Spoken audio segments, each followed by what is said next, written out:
is Torleif Jonasson. I am the Secretary General of the Danish United Nations Association, and I've been the Secretary General for 12 years, I think. But I've been a volunteer in the organization for since the late 80s, early 90s actually.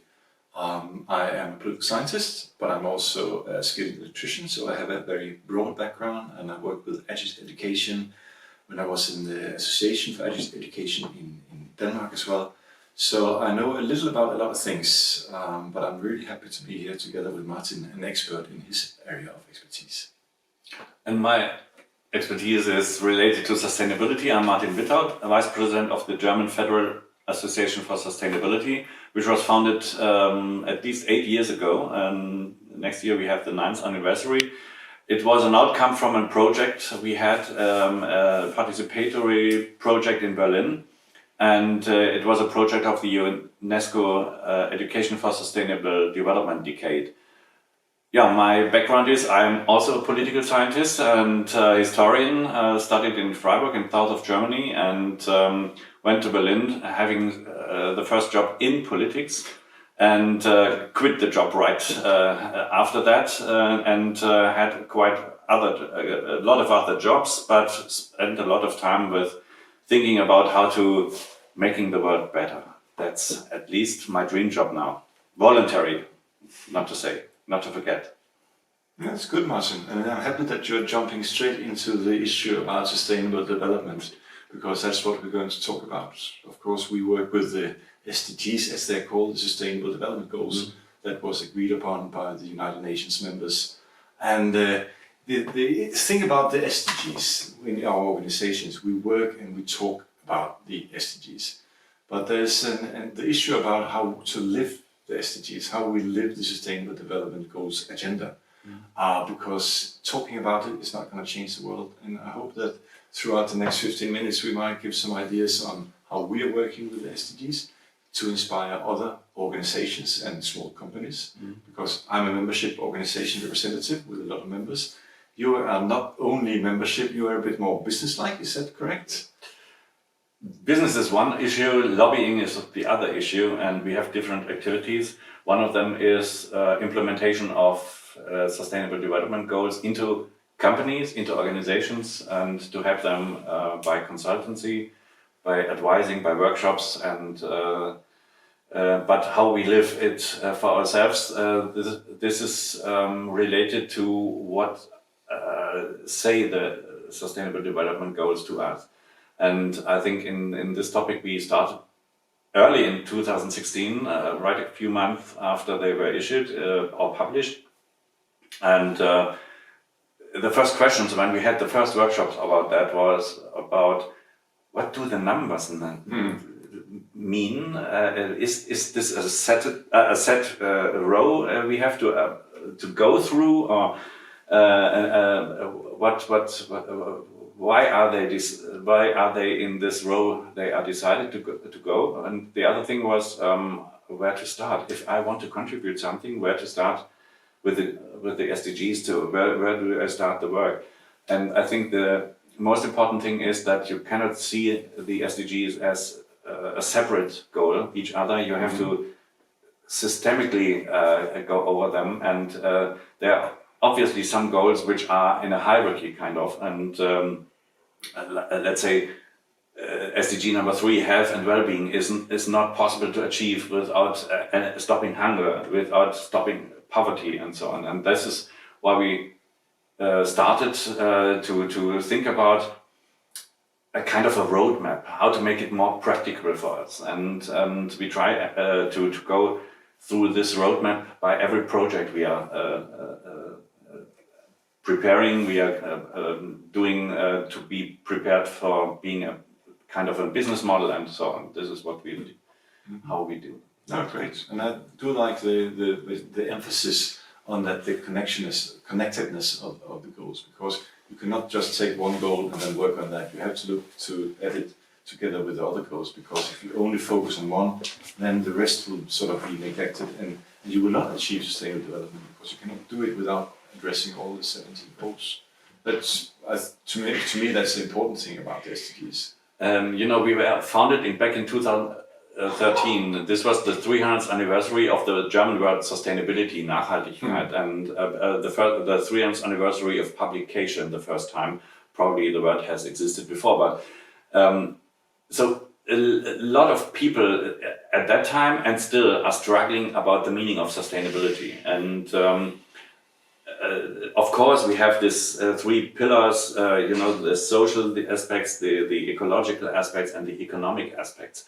But as you see them just as a goal, you have to think how to go there, how to reach the goals. Yes. Then there comes sustainable development into the game. And sustainable development or development at all is not possible without having integrated the people.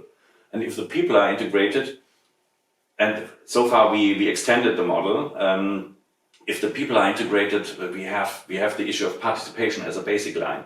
And we have then the issue of culture, because culture determines behavior, and behavior is needed or determines the way of action. And then on top of it, it came out of an idea how to explain the word sustainability to kids, or the concept of sustainability to kids. And this is what nature shows us in a lot. This is the orientation towards balance.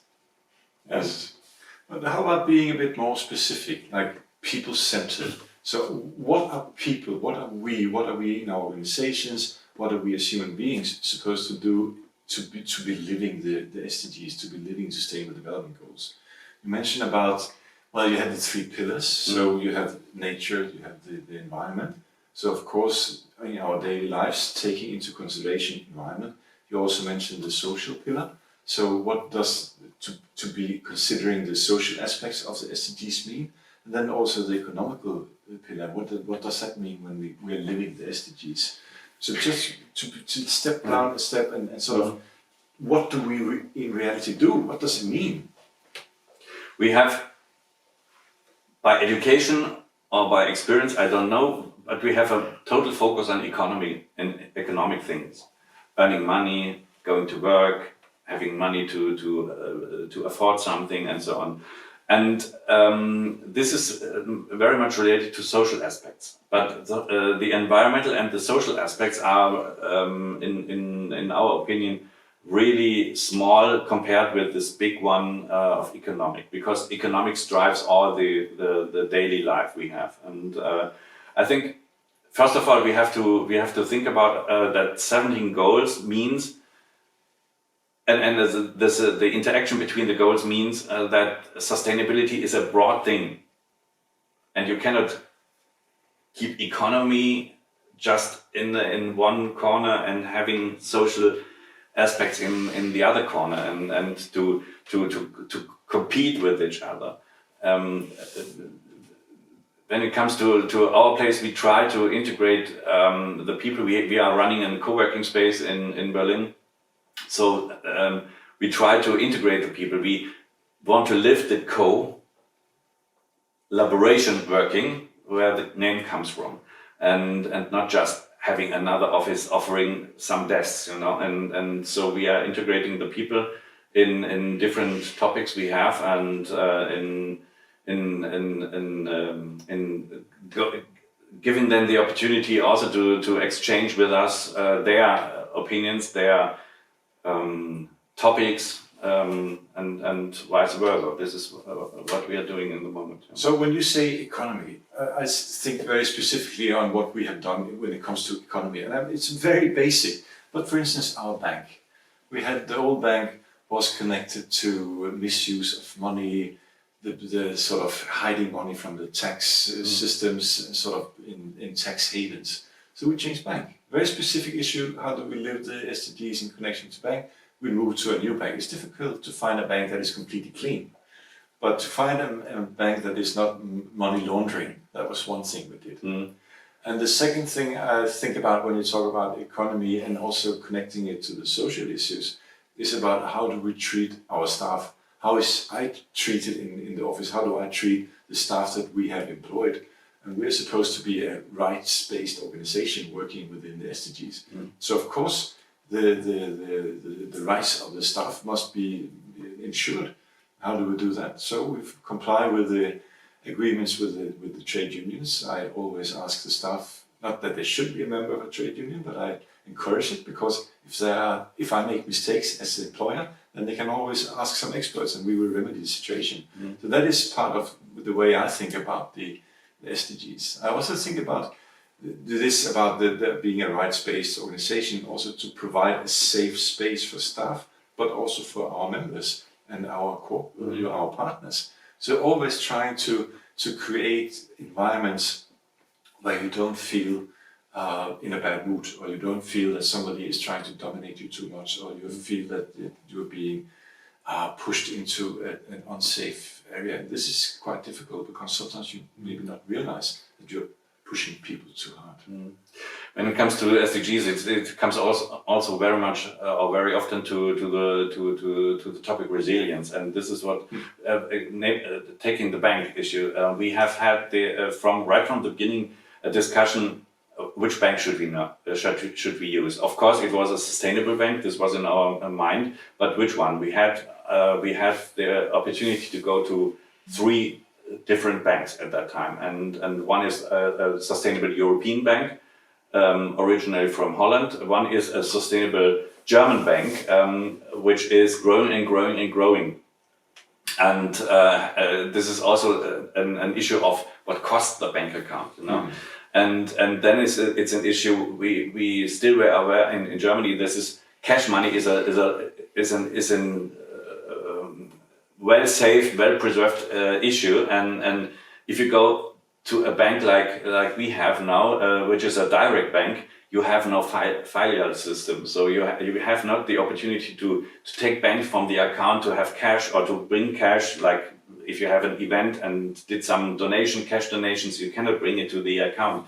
So this is an issue we always have been overcome, but at least I think it's a topic. What are the banks doing with it? And that's the point at all. Yeah. And what about people, to move to the social aspects as well, as I mentioned about the staff and making safe in spaces? When you sort of employ people or involve people in your work, do you take into consideration that it should be like an equal place, regardless of gender or race or region, or if you have any kind of disabilities? Do you try to create actively these spaces, or do you hope it will happen by itself? It does not happen by itself so far, but we have a bit to kick it and to direct it into the right direction. What we do is, first of all, we have a certain problem, which is the financial problem. We are a totally voluntary-driven organization. So people like the administration staff has a big workload. Other people who are just for some projects have a lower workload. So this is the other thing. We invite 20 to 25 students a year to have their internships with us, and it's really fatal that we cannot pay wages for that internship. And this is why we focus on mandatory internships, because in the German law, this is the only exception where you can have an unpaid internship still available. But the other thing is, the people who comes from around the world, they have a huge motivation. And a week ago, a lady from India started her voluntary internship, and she said, "No, I want nothing. I want no money, because this is an investment for me." And she is not a student at all. She is a lawyer at the Supreme Court of India. And what she wants to achieve is how the environmental organizations in Germany have an influence on political decision making, and how to bring this to the Indian system. And this is her personal motivation to go there. Wonderful. You mentioned about law. So what I'm also thinking about is, when we try to work with living the SDGs, we can make up our own plans or frames. But sometimes, to make sure that it's not just an individualistic choice or move, maybe one of the things we also need is to have some frameworks and regulations from state government, maybe also international frameworks, so we sort of know in what direction we should move, and make sure that if we do something good, that is not being nullified by somebody doing something bad. So what do you think about this individualistic versus the collective action through regulations? In my from my experience, I'm ordoliberal in this way. I'm not convinced that the personal behavior has much influence in it. Although all the producers are relating exactly this responsibility to the consumers. What I heard when conferences were possible still, we had on the stage, we had the same discussions like what we had done in 1992, in 1987 or something like that in the Agenda 21, and this was exactly the same topics then discussed like 2 years ago. So at all, this was a result of the aspect that it should be a voluntary decision how we change something. And change management is not at all quite a good issue in our educational system. This is a very lack, but we have to change that too. But of course, you need to guide something from the government side, and we need regulations. We need, in VET, for example, in the vocational education and training, we had this change where we worked with federal state organizations regarding how to bring sustainability in the vocational education. The result is now from August this year that vocational education, sustainability is now a mandatory crossover topic for the entire apprentices we have and the education system. And but still, this does not mean that this is happening in schools and this is happening in companies. So we have to bring this topic into companies by showing them, for example, that a company could earn money with being sustainability oriented. And on the other hand, if it comes to in-company education, we have to have the trainers in companies to fit with competences. The trainers are normally older, and if they have no intrinsic motivation, they don't know anything about sustainability. On the other hand, you have young apprentices, people who demonstrated with Fridays for Future last year and the year before, going to the companies and meeting a point where nothing is happening about that topic, and this is we have to match this a bit. And Martin, let's finish off with the third pillar with the environment, what we can sort of do when it comes to the environment, living the SDGs. And for instance, when we have people showing up and giving free lectures, so I give them a gift. So I always make sure that it's an ecological wine or ecological gin that I give them when they finish off. Or when we order food for our meetings, it must be sustainably produced food, much more green stuff than in the old days. It was always meat in the old days. Now it's also including some much more vegetables. And when we have the electricity in the office, we changed to a provider that based the delivery from windmills and things like that. So in our daily life, in our organizations and in our work, the small choices does also have an impact. But I do also agree that we need to have a framework to work within in order to make it count in the long run as well. And that's what governments should do. They should provide a framework within, and it should be agreed by the stakeholders in civil society and the state itself. And at least science related. Oh yeah. I think we finished. But thank you, Martin.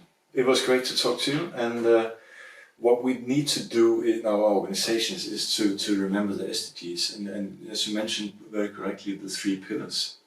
We have to consider our actions based on the 3 pillars and the 17 SDGs and acknowledge that they are interlinked, and we must just work with them in collaboration and keep them together. It's a Lou-Rich effect in this so far. And what you have showed me, this pillar starting with the partnerships, ending with the number 10. Number 10, reduced inequalities. Yeah. We were talking about this before, and starting with a point, you know, if you have an idea and if it comes to realization, you, in 99%, in my opinion, you have missed something. Either it's money, either it's skills or something else. And you need somebody, you need a partner who has the money, and you need a partner who have added skills to your own skills. So you need partners. And I think the first step in every project, in everything what you are doing is create partnerships and then go forward. And ending up with end up with reduced inequalities, because in our opinion, this is the only goal which is addressing a cause instead of just a symptom. Thanks. Thanks. Great talking to you.